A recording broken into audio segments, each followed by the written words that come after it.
see if it is recording. Who's expert?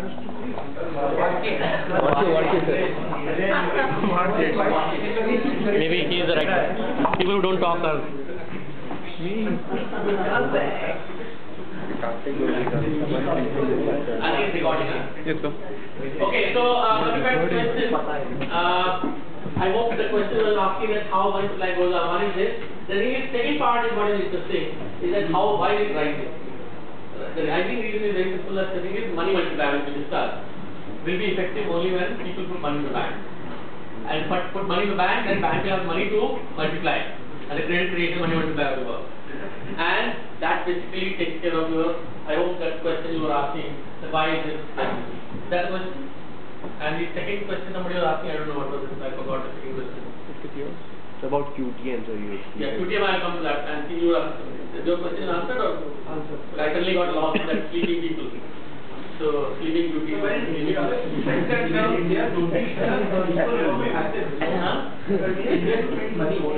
you have an equal amount of assets. No requirement of any asset.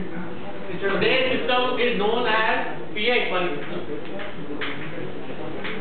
Fiat money system basically means there is no requirement. The earlier system used to be gold standard. Now, a country which has experienced hyperinflation would want to have what you say, asset based or a gold based system, which recently a couple of countries have done. Not at least 2 countries I know. One is Zimbabwe should do it to kind of stabilize the hyperinflation, but Argentina, Mexico, they dollarized the currency, which means they had sufficient amount of dollars, and they said new currencies they issued, pesos and whatever you call them, they were equal to $1 to 1 peso. And why did they do it? They had to do it because the thing is, people did not trust their own currency because it was hyperinflation situation.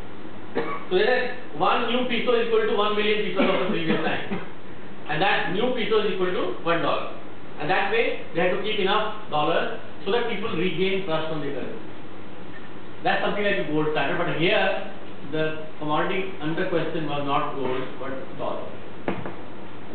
And many countries actually have something similar. Like for instance, Hong Kong. Hong Kong actually has something like this. It has a huge foreign exchange reserve, and that's how. In a smaller country like Singapore and all, you need to have a high foreign exchange reserve because your currency otherwise will not have much of a trust. The economy is not very kind of strong. It's a very weak economy. So they are very small economy. Weak not in the sense that weak as such, but you don't really matter in this kind of context. And since you are kind of channelizing a lot of export and imports, you need some kind of stable currency, and for that you need to have a lot of foreign exchange reserve. Is this clear? I hope that now comes the question about quantity of money.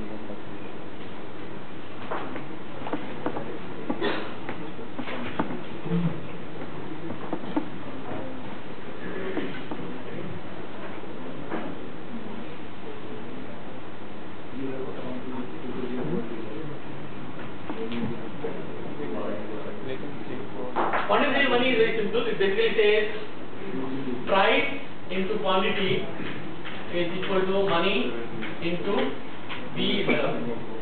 Let me understand it. P you know already, price level. Q is the real GDP. M is money supply. You know about money. And what is V? V is the new thing.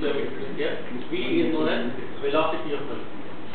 What does it mean? It basically means how many times a currency note changes hands. Suppose the GDP is 100 and money is 10. How much velocity it has to be? 10. That means each note has to change hands at least 10 times to facilitate GDP. What's the time frame you require? In macroeconomics, we don't have any time frame. That depends on the economy. No, when you say the number of times there are no changes. Normally we say 1 year, financial year or something like that. So obviously this is the hypothetical example. In the real world, numbers will be very different. So that you can actually find out the numbers and you can see velocity here. I don't know if they have calculated. Let me see.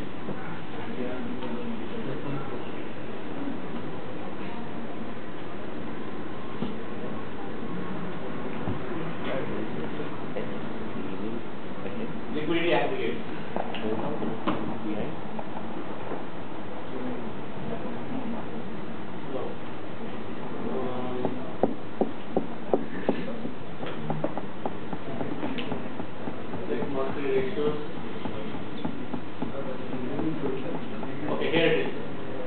by N3.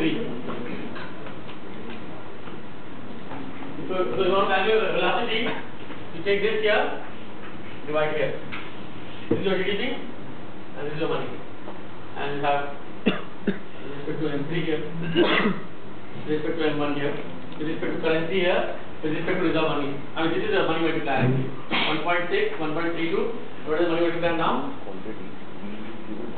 5.19 and 1.32. And this is your velocity 1.2, 4.72, 8.73.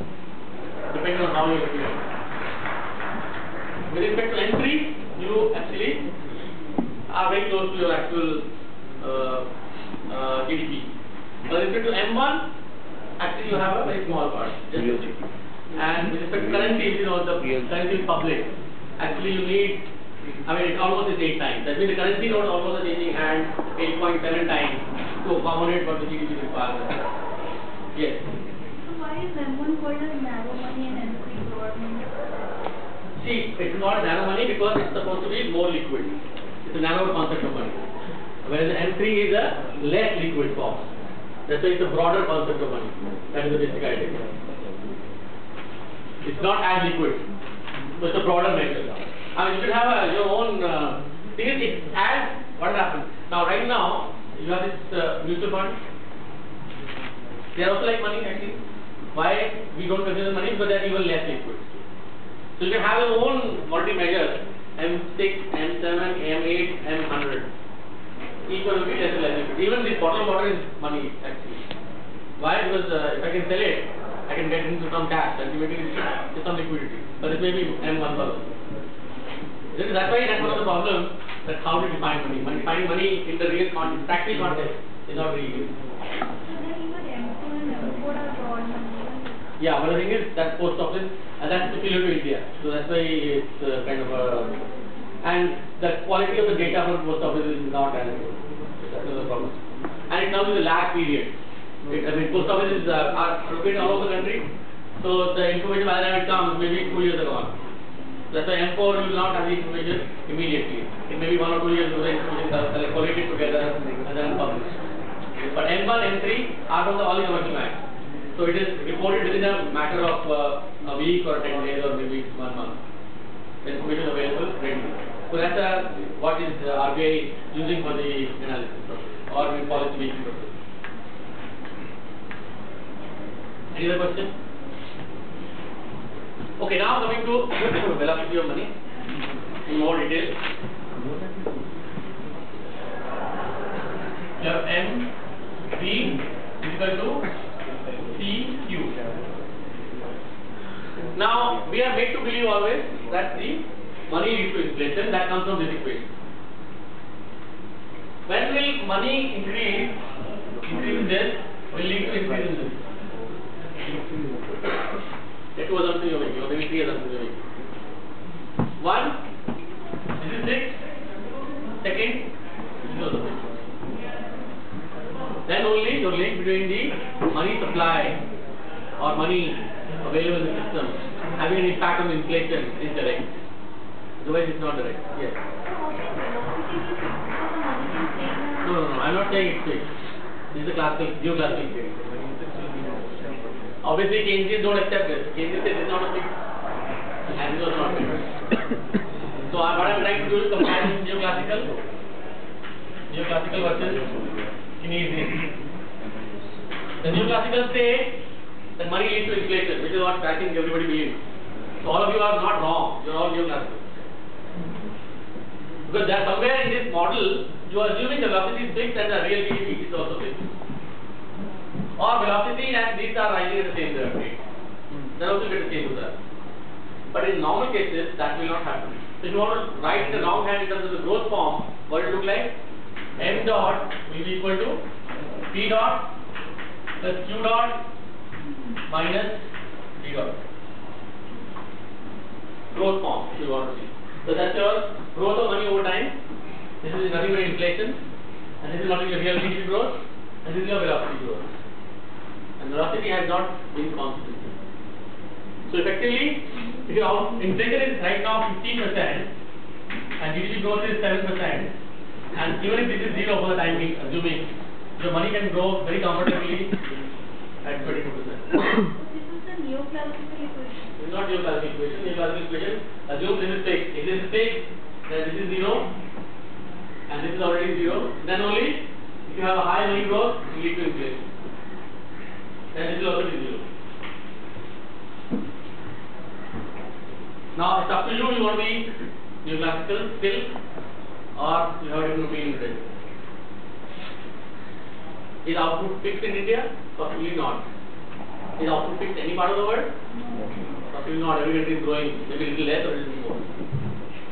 That's why people say Taylor's rule is that at least you grow your money supply of credit by the same proportion as your nominal GDP is growing.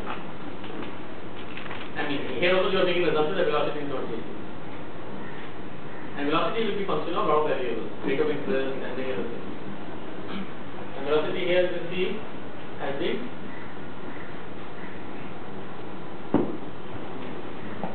these three actually are velocity 8, 9, 10. So it has been 5.36 in 3. I mean, has been only in the way GDP has been 5 times M3 in the 1953-54. But today M3 is almost equal, so just 20% less than the GDP. Whereas this is almost the GDP 5 times that of the M1 and almost 8.7 times of the currency which is with the public. This is cash, which is not with the bank. So the bank also have cash. So this is the way to examine the data. Yes. So how do we read 10%? I mean, if we are able to predict that we use 10 today, what is the sort of input that what policy decision can it help us predict? Even if it is not being transmitted about 10 years. See, this is simple. If the velocity is non-constant, then effectively what will happen? Then this equation is kind of a very, very dicey equation. This is one equation and how many unknowns? 3 unknowns. So there are a lot of combinations possible. That means you need other information before you actually make any policy. What you are saying actually is what this equation also is saying. This will not decide anything. So normally most of the time what happens, we start saying that since the inflation is going up, we start controlling money supply, inflation is taken care of. The answer is, when you control money supply, inflation may come down, but output may also come down. And velocity may actually go up. What is velocity actually? Trying to accommodate money supply. So your money supply may actually go up because the rate of interest goes up. The graph I showed you is short by back, money supply graph. It might start showing a faster increase in money supply. So more people will start putting money into the bank. As they start putting money into the bank, what happens? The multiplier becomes more effective. Actually, RBI policy may be irrelevant. So RBI has to be kind of a careful, keep observing. That's why RBI has quarterly assessment of its policy, mid-year review and all those things. Because theory is very tight. Theory is not neoclassical. Let me put it very bluntly. Theory doesn't say that money will only lead to inflation, so that means your only policy tool is money. That's not true. That's what the Keynesian basic understanding of it. So, can't we say that increase in V is a really good sign of economic growth? Not necessarily. I give you an example of Poland. What was happening? Actually, velocity was increasing, but the system was in a very dire stress. That might also happen because again, when velocity is increasing, same money is being used a lot more time. Yes. Which may actually reflect more problems. Or maybe people are creating their own IOUs and all. There's not enough money available. So things are having to kind of same money has to be used, whereas even possibly less money would have duplicated and made the growth even faster. So I mean, it's not always true, but maybe in some cases may be true, but in other cases may not be true. So we cannot really conclude from this. It's not always the case. That's the Poland example was a very glaring example where exactly the opposite was happening. What about take a growing country like India? Can if the money supply is not increased, then velocity will have to increase to accommodate higher growth. Credit growth basically. And credit growth basically facilitates the output growth. But somewhere if you are not able to do that, then your system will start having kind of a bottleneck. It will start overheating problem and inflation and growth will start happening. So then, like, as long as inflation is less than or equal to growth, inflation rate is less than or equal to growth rate, can we say that the economy is in good state? I hadn't thought about that, but the inflation, normally the benchmark people across the world of central bank normally use is that in developed countries they say 2 to 4% is acceptable level of inflation. But in a country like India we say 4% is too low. We accept 4 to 10%. Because growth is also in the same stage. As long as that is now. But the thing is, we are realizing that moderate inflation is very good for growth in developing countries. But again, it depends country to country. Like India versus China. In China, higher inflation is not accepted. It is inflation even now is about 3.6% in China. But growth is pretty good. But they are controlling it in such a way. We can't have such a controlled economy. They have been able to control the economy. They are able to lower the prices. No, but China doesn't have any more price control. China has all free markets. Okay. So what China is doing it in a slightly different way. See, when you have government expenditure, in this analysis we use, it's like a small, we did not go into component of government expenditure. We just look at the macro picture. What China is actually doing is going details of the expenditure. So wherever inflation is resulting, you are trying to invest more in that side.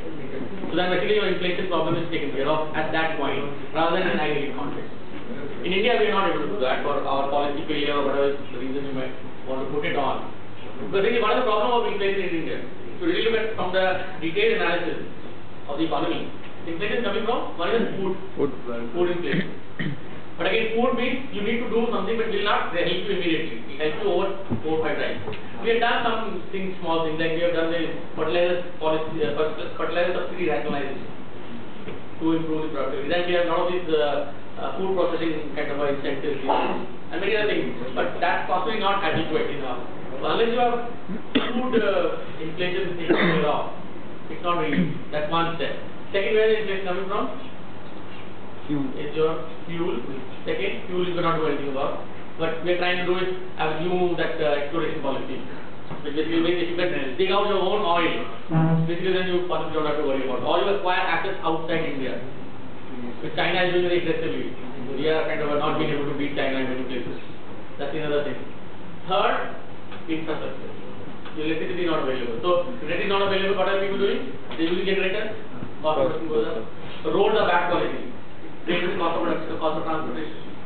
Skilled people are not available. That is the cost of labor.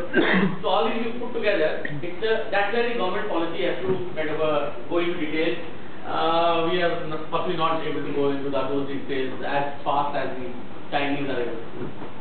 Sometimes you have to kind of give credit to the Chinese government advisors and the people who are listening to them. I mean, in India, also a lot of people give you advice, but a lot of times it's not correct kind of heard by the policy. Yes. Can you explain how this decision of RBI today will help them stay put in place? No, the assumption is that when you raise the interest rate, demand will go down. But again, when you control the rate of interest, it affects two things. One, it affects investment, the other it affects consumption. If it affects consumption more than the consumption, then actually it's not reducing. And one more thing is, they themselves accept that it's because of food management, poor food management that we see. So you may not see much of an impact. They're actually impacting the No, one thing is, look at, there is a little bit of a indirect policy going on, which we are not stating upfront. When the food prices go up, as a farmer, what will you do? You grow more. You grow more, you try to become more efficient, you try to raise the productivity of the farm, because you're going to gain money.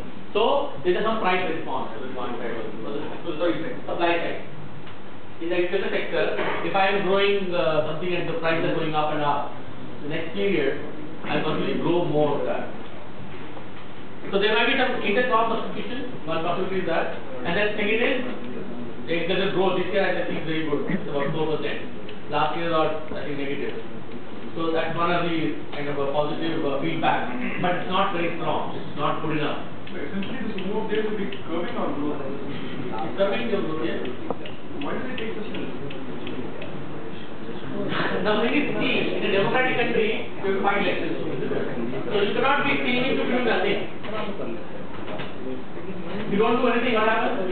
As inflation goes up, BJP says, government did do everything, inflation went up and because and if you do something, so what you do, you find out the middle path. You do very little. You do only 0.25% change. And with inflation kind of still doesn't come under control, again after 3 months, then again increase by 0.25%. So this process will go on, and then we are hoping that it will respond. Again, a lot of the sectors is weather dependent. So, but is it true that food prices have been rising mainly because of increased labor costs and not because of demand supply? Labor cost. What is the labor cost? Labor cost could cost labor charge. Labor need? No, sir, that is because, I mean, I read it somewhere that the government is ensuring 100 rupees in their employment scheme. So because of which they have a choice of either working for the government or working, I mean, earlier they were available as cheap labor for the farmers. So is this the main reason rather than demand supply? Not the reason, not the main reason. I don't want to say this is the main reason. So that's the way the demand for food is going up. There are two ways. One is the labor cost going up. What is the option to the farmers who want this labor? Mechanize, buy tractors. If Punjab farmers are doing, now Bihar people, as the Bihar becomes better and better, Punjab farmers will have problems. While labor will not be available cheaply. So then they'll have to go more mechanized farming. So there are substitution of production process possible. The other thing is, why is food grain rising? Another reason is the demand for food grain is rising. Why is that rising? Because when you have this employment guarantee scheme, what does it do? It gives income to the lower end. When you give income to the lower end, what will the first thing will spend on? Demand for necessary goods.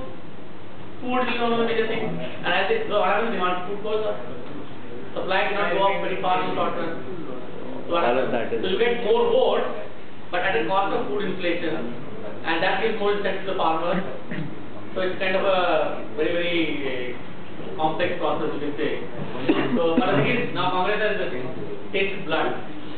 In the sense, they know if you give more money to employment guarantee scheme, you win less. So now BJP has to match it. If they can't match it, they don't have any hope. At the central level. We start 5 minutes late and still 5 minutes to go. Okay, let me finish this discussion.